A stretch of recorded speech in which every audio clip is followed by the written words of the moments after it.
সাম্প্রতিক লোকসভা নির্বাচন এবং বিধানসভা উপনির্বাচনে বিজেপির উল্লেখযোগ্য জয় নিশ্চিতভাবে প্রমাণ করে যে দলীয় কর্মকর্তারা প্রদেশ নেতৃত্বদের নির্দেশ মতো অত্যন্ত নিষ্ঠা ও পরিশ্রমের সঙ্গে প্রতি বুথে সুন্দরভাবে কাজ করেছে।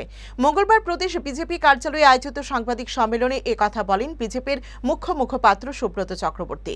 তিনি বলেন, গত দুদিন ধরে মুখ্যমন্ত্রী প্রদেশ বিজেপি সভাপতি এবং দলের কেন্দ্রীয় এক নেতৃত্বের যোগদানের মধ্য দিয়ে লোকসভা নির্বাচনের রিভিউ এবং আসন্ন পঞ্চায়েত নির্বাচনকে ঘিরে দলের কৌশলগত অবস্থান ঠিক করা হয়েছে।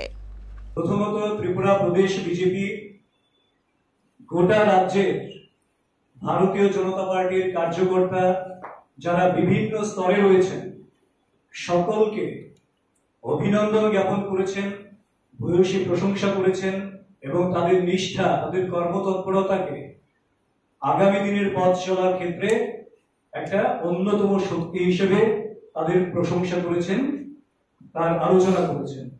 কারণ আপনারা অবগত আছেন, লোকসভা নির্বাচনের ফলশ্রুতিতে আমরা যদি দেখি তাহলে পশ্চিম ত্রিপুরা কেন্দ্রে ভারতীয় জনতা পার্টির প্রার্থী আদরণীয় শ্রী বিপ্লব কুমার দেবজি 6,11,578 ভোটের ব্যবধানে জয়লাভ করেছেন এবং পূর্ব ত্রিপুরা কেন্দ্রে আমাদের প্রার্থী প্রীতিদেবী দেববর্মন মহোদয়া উনি 4,86,819 ভোটের ব্যবধানে জয়লাভ করেছেন। সেই সঙ্গে রামনগর উপনির্বাচন যেটা সংগঠিত হয়েছে সেখানে আমাদের প্রার্থী দীপক মজুমদার মহোদয় 17,747 ভোটের ব্যবধানে জয়লাভ করেন।